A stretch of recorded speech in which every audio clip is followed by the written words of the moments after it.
something clicked inside. A whole new idea entered my mind. What if love is God's ultimate goal for our world?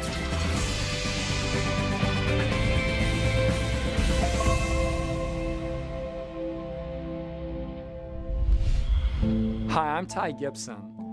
When I was 8 years old, my mom took me into a room in our house and locked the door behind us. I didn't know what to expect. I didn't know if I was in big trouble or what, because I knew what she knew. I was doing really poorly in school. In fact, my teacher had told me repeatedly that I wasn't even engaging in the learning process. And I had a hunch she was going to tell my mom. Well, the fact is she did tell my mom, but my mom wasn't going to spank me or something like that. She had a different solution in mind. She was going to tell me the truth because she knew that I was messing up in school because I was totally stressed out about what was going on in our home. The only thing I could think about all day, every day, was the screaming and the violence and the pain that she was going through. My dad would regularly go ballistic and just beat her bloody. My 3 younger siblings and I would just run and hide under the covers in my bed, terrified as we listened to the terrible sounds through the thin walls of our small house. My mom took me into that room and she sat me on a sofa and pulled up a chair in front of me. She put her hands on my knees and she looked into my eyes, and I could tell that she was nervous.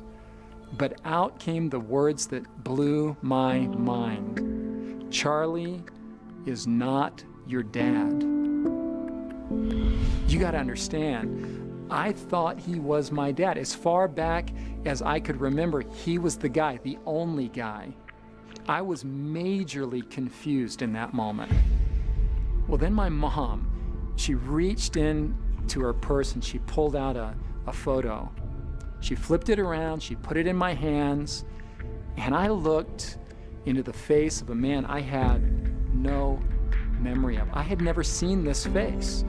And my mom says, "This is your dad.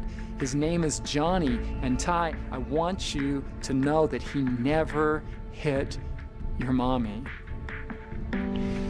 I lost it. You got to understand. I just sat there, my lips quivering. I was just trying to hold back the tears. In that moment of realization, something clicked inside of me. I knew that she was telling me something significant. I could just feel it. Charlie is not your dad, Ty. What he's doing to me is wrong. And you don't have to identify with him. You don't have to be like him. That was the first big paradigm shift in my life. And it completely altered me. But I have to tell you that this was merely preliminary to a far more significant paradigm shift that would come years later. The experience with my mom that day, it instilled in me a strong sense of justice, but this sense of justice posed a really big problem for me on another level. By the time I was a teenager, I was painfully aware that our whole world is filled with evil and suffering, and it troubled me. I mean, it really bothered me deeply, especially whenever somebody would talk about God. God? I mean, really? Come on, seriously? What a ridiculous notion. How could anybody really see what's going on in this world and believe in God? I reasoned something like this. Okay, if God exists, then certainly he would use his almighty God power to stop all the evil and pain in our world. I mean, wouldn't he? But since he doesn't, that must mean that the world we live in is just the way he wants it to be. In which case he couldn't possibly be good, and if he's not good, why would I want anything to do with him? Maybe I wanted a Rambo or Terminator type God. I don't know. But what I wanted was a God who would lay waste and stop evil people from doing evil things. I wanted a God of sheer power and absolute control and justice. That's what I wanted. But one day, after thinking about this thing over and over for months, from every angle, a whole new idea entered my mind.